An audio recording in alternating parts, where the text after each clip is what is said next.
미그 전투기, 과장되었던 명성.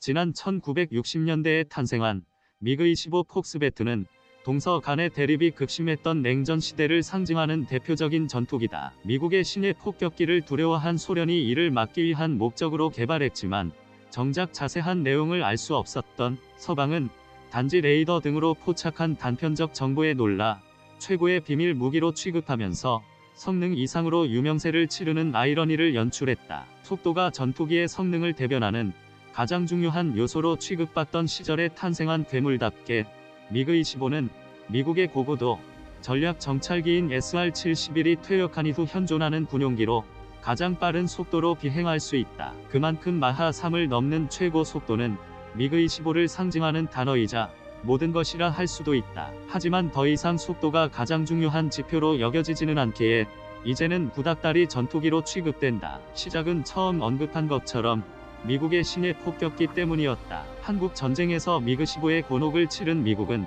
배치를 목전에 둔 B-51을 후속할 차세대 폭격기는 소련의 요격기들이 쫓아오지 못할 만큼 빠른 속도로 고공비행을 가능하게 해 적진까지 날아가 폭탄을 던져야 된다고 예측했다. 이러한 구상에 따라 개발에 착수한 것이 고고도에서 마하 3의 속도를 낼 수 있는 XB-70 발키리 전략 폭격기였다. 미국의 발걸음에 경악한 소련은 당장 XB-70을 요격할 수 있는 수단이 필요했다. 더불어 B-58 초음속 폭격기, SR-71 정찰기도 골치 덩어리였다. 이에 따라 다른 것은 필요 없고 오로지 고고도로 빨리 치고 올라가 고속으로 비행이 가능한 요격기의 개발에 착수했다. 당국의 지시를 받은 미그 설계국은 한창 연구 중이던 E-150과 E-151을 바탕으로 E-155 시제기를 완성해 1964년 초도 비행에 성공했다. 이후 실험에서 속도와 고도에 관한 모든 기록을 경신했을 만큼 군에서 요구하는 조건은 충족시켰지만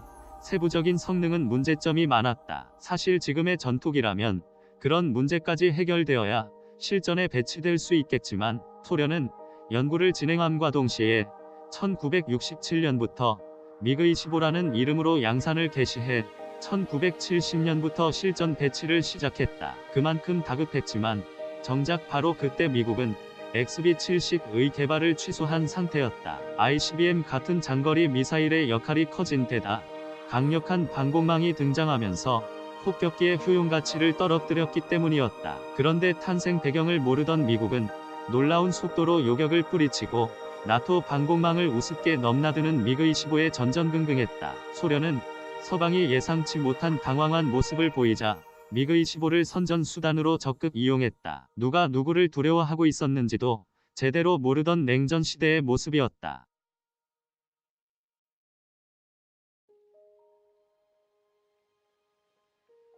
미그-25는 요즘 등장하는 전투기들에게 일반화된 쌍둥이 수직미익을 처음으로 채택했다. 거대한 소련 영토 방공 임무에 적합한 대형 레이더를 기수에 장착하면서 공기 흡입구가 주입 아래의 동체 양쪽에 설치되었다. 이런 인상적인 기체 구조는 당시에 미국이 한창 개발 중이던 F-14, F-15의 설계에도 영향을 주었다는 주장까지 있었을 만큼 시대를 선도한다는 평가를 받았다. 미그-25는 현재 실전 배치된 가장 빠른 군용기다. 중동에서 마하 3.2로 비행하는 모습이 레이더에 포착되기도 했지만 사실 마하 3 이상의 속도는 최대 8분 정도만 가능하다. 엔진과 동체의 능력을 고려하면 적정한 최고 속도는 마하 2.83이다. 하지만 타 비행 성능은 좋지 않아 공대공 전투 능력이 떨어져 개발 목적대로 오로지 고고도로 침투하는 폭격기 요격에 특화되었고 일부 정찰형이 지상 폭격용으로도 사용된다. 최신 소재일 것이라는 미국의 예상과 달리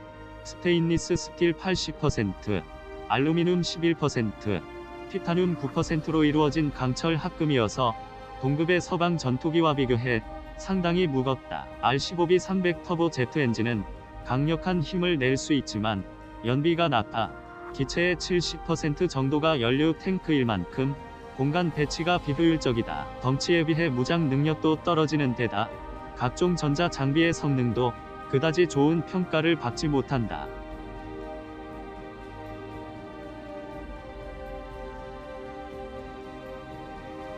1984년까지 총 1186기가 생산되어 소련과 그 후계 국가들 외에 이라크, 인도를 비롯한 6국에서 사용했다. 초기에는 귀하게 취급하다 보니 공여나 판매가 아닌 대여 형식으로 소련군이 현지에서 직접 운용했다. 현재 러시아를 비롯한 대부분의 국가에서는 퇴역했고 알제리, 시리아, 리비아에서 정찰용으로 운용 중인 것으로 알려지고 있으나 기체의 노후화와 이들 국가의 사정을 고려하면 가동률이 그다지 좋지 않을 것으로 예상된다. 미그-25의 실전은 모두 중동에서 벌어졌다. 처음에는 서방의 요격을 유유히 뿌리쳤으나 1981년 레바논 상공에서 2기의 미그-25가 이스라엘이 새로 도입한 F-15에 격추되었다. 미그-25에 의한 격추는 이란 이라크 전쟁 당시에 벌어졌다. 이라크의 미그-25에 의해 F-42 전투기를 포함한 다수의 이란기가 격추되었다. 1990년대 초에 있었던 걸프전에서는